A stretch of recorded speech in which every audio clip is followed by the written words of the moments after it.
Bismillahir Rahmanir Rahim. Alhamdulillah, wassalatu wassalamu ala Rasulillah wa ala alihi wa ashabihi ajma'een.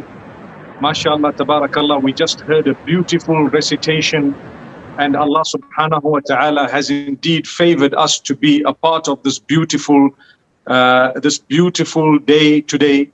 May Allah Almighty accept it from all of us and grant us goodness. And may Allah subhanahu wa ta'ala bless the bride and the groom, the couple that are coming together, with the goodness that he mentions when he says, وَالَّذِينَ يَقُولُونَ رَبَّنَا هَبْ لَنَا مِنْ أَزْوَاجِنَا وَذُرِّيَّاتِنَا قُرَّةَ أَعْيُنٍ وَجَعَلْنَا لِلْمُتَّقِينَ إِمَامًا. There Allah is describing the dua of the true believers in the most merciful, where he is clearly saying that they are the ones who have made dua for their spouses and their offspring, so that two things could happen primarily. Number one is that they are the coolness of each other's eyes. And number two is that they become leaders of those who are pious, those who are conscious of Allah, which means they themselves would be learning, practicing, conveying to others in a way that they become leaders. So that is the dua. We ask Allah to make the bride and the groom both, and the families and all of us from among those who are more conscious of their duty unto Allah subhanahu wa ta'ala, and make us all leaders of the righteous, leaders of the pious. Make us pious to begin with. Ameen. Ameen ya Rabbal Alameen. I want to commence by thanking the groom and the bride and the families for having me on this beautiful day. Although I'm speaking to you from Africa, very, very far away, but I feel connected and I feel a part of this. Most of those, probably I know most of you, and you would probably know me too. All this connection is fi sabilillah. It is only in the cause of Allah, for the pleasure of Allah subhanahu wa ta'ala. You know, when we have a couple that come together, generally the Prophet ﷺ used to advise or seize the opportunity to advise on an occasion where people gathered. So people gathered, for example, like this nikah, and the Prophet ﷺ would tell them to be conscious of Allah. He would read a few verses of the Quran. He would address the youth. Ya ma'ashara ash-shabab man istata'a minkum al-ba'ata falyatazawwaj, increasing the encouragement of getting married, to say, if you're able and capable, don't delay, get married. And at the same time, make it easy for your children to get married, because that is within the pleasure of Allah subhanahu wa ta'ala. So I want to kick off by making mention of the element of taqwa. The issue of taqwa is very important. It is repeated in most of the verses, and especially the verses of Khutbatul Hajah, which at times is also recited during a khutbah of nikah, when it comes to advising the people and so on. So you look at taqwa, ya ayyuhalladhina amanu taqullah, O you who believe, develop the taqwa of Allah.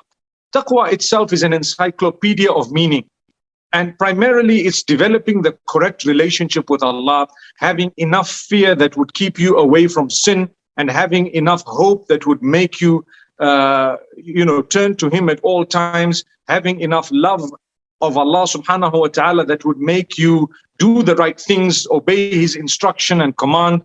If we have those qualities, when we get married, nothing can go wrong. Nothing can actually go wrong when you have taqwa, because taqwa is the cornerstone of everything and everything good. And taqwa is the main ingredient of ultimate success in the dunya as well as in the akhirah. So remember, our lives should be a journey of development of taqwa. That's the life. My life, from the beginning of my understanding age right to the end where I die, should be the development of taqwa, the betterment of it, the consciousness of how much consciousness I have of Allah subhanahu wa ta'ala. This is what would bring about goodness and happiness. More so when we are coming together in such a sacred union that the rest of our future is determined upon what happens thereafter. This is why the choice of a spouse is very important in Islam, because Your future depends on the type of choices you make that Allah has allowed you to make. Obviously, people say, well, it's written by Allah. Remember, the writing by Allah subhanahu wa ta'ala does not necessarily mean He imposed it on you, but rather He gave you a leeway and a choice in certain matters. And that's what He's going to ask you about. So Allah is going to ask you and I how you use the choices. You had to choose a spouse. Did you choose someone who was respectful on both sides? Are you going to respect them so that your children can learn the respect and learn the duties they have unto Allah? Will you be fulfilling your ibadah together so that your children, your offspring, the families and everyone around you can learn from you, and you can become lil muttaqina imama, you can become a leader of the righteous? If you are not righteous, how will your children be righteous? If you are not respectful, how will your children be respectful? If you don't say the right things with your mouth in terms of dhikr, Quran, goodness, teaching goodness, and even saying words of love and kindness to those around you, how are people going to learn from you? So it's very important to highlight this matter upon the nikah. My dear son and my beloved daughter, remember to say words that are pleasing to Allah, only words that are pleasing to Allah. This is why part of that taqwa is also qulu qawlan sadida. That qulu qawlan sadida is part of ittaqullah. It's part of the taqwa. That's why Allah says, Ya ayyuhalladhina amanu ittaqullaha wa qulu qawlan sadida. He has connected the two together. Part of taqwa is qawlan sadida. Those who don't have qawlan sadida need to develop their taqwa. Those who don't have taqwa will not be worried about qawlan sadida. When you have both of them, you can be lil muttaqina imama. So it is very important. If you don't have a relationship with Allah, how will you utter words that are upright? Qulu qawlan sadida literally means say that which is straight. So do not say anything besides what is straight, what is good, what is kind, what is filled with uprightness and justice, what is filled with love, and what is filled with the relationship with Allah in a positive way. That is qawlan sadidan. And Allah says, if you do that, if you develop these two things, where your taqwa is developed to the degree that your qawl sadid is in order, Allah says, yuslih lakum a'malakum wa yaghfir lakum dhunubakum. Allah says, we will make good for you your deeds, we will purify them, because Allah does not accept deeds except those that are pure and good. Allah does not accept deeds unless they are pure and good. What are the deeds that are pure and good? They are the deeds that are done for the sake of Allah, according to the teachings of Rasulullah sallallahu alaihi wasallam. So if you look at that, it's the taqwa that is developed connection with Allah subhanahu wa ta'ala in accordance with what the Prophet ﷺ taught, and the qawlan sadid and the taqwa together, they will help you that your deeds become acceptable to Allah. Yuslih lakum a'malakum. He will make them acceptable. He will purify them. He will grant you the ability to do good deeds together, to do good deeds as a family, to do good deeds as an ummah, to teach good deeds so that you have a sadaqah jariyah. People say, well, when I die, what will help me? The biggest things that will help you are those deeds you do of which the reward continues even after your death. Those are known as sadaqatun jariyah. One of them is ilmun, to teach some knowledge. When you disseminate something, whether you taught it by tongue or any other way of teaching, including those who learned from you by example, all of that is sadaqah jariyah. It is all part of this beautiful deen of Rasulullah sallallahu alaihi wasallam. So this is why these verses, they are important to be spoken about during a nikah. Taqwa, develop it. The issue of your tongue, make sure as a couple you only utter respectful words. Both families, mashallah, tabarakallah, I speak on a lot of occasions of nikah, and I always say, our parents will guide us, they will advise us. That is not revelation from the sky. A lot of the times, because of them wanting to see goodness for us, they say things. At the end of the day, the decision will be between husband and wife, remembering that the husband is actually the leader of the home. We are Muslims and we do believe that he is the Amir of the home. That meaning does not actually say that he becomes a tyrant and he starts, unleashing his unreasonability, but rather it is leadership in the home, because he is responsible for the upkeep, for the protection of the home, the security of the home, so many other duties that Allah has given him, looking after the home. Whereas the wife is, yes, the wife comes in a unique relationship where she definitely falls immediately under the husband in one way, but together in many, many ways. In your duty unto Allah, you are absolutely equal. You have to fulfill your duty unto Allah together. In considering one your Amir, there is the other who is not the Amir. So you have to have one leader and the other is the deputy or the vice or the one who comes slightly, after that Amir. That does not drop your level in any way in the eyes of Allah. But someone, somewhere, somehow has to be, the leader.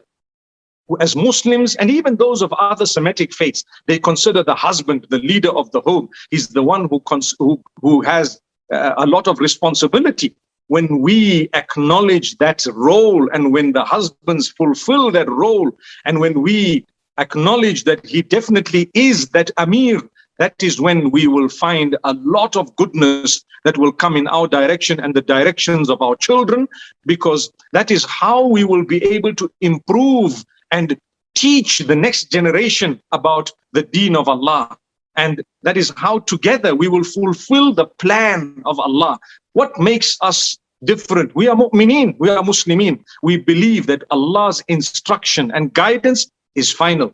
We believe that when Allah says something, we have no say in that regard.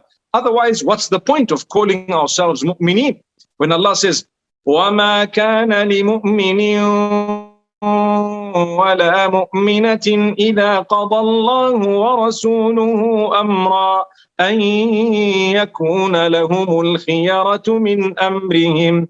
It is not befitting, it is not for a believing male or female that when Allah and His Rasul sallallahu alaihi wasallam have decided something, have instructed something, that they then have a choice in that regard. You're a true believer, you will say, that is it, sami'na wa ata'na, we have heard, we have obeyed, because it's coming from Allah subhanahu wa ta'ala. So this is how we will progress.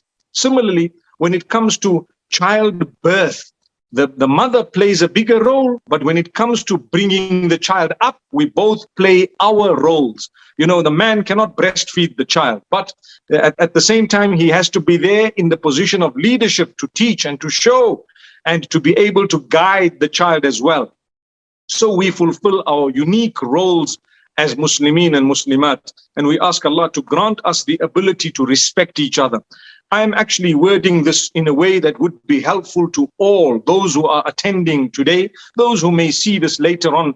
May Allah grant us the ability to fulfill each other's roles. I think that a lot of the problems and difficulties that people face in marriage and in their relationships are connected to taqwa and al-qawl as-sadid.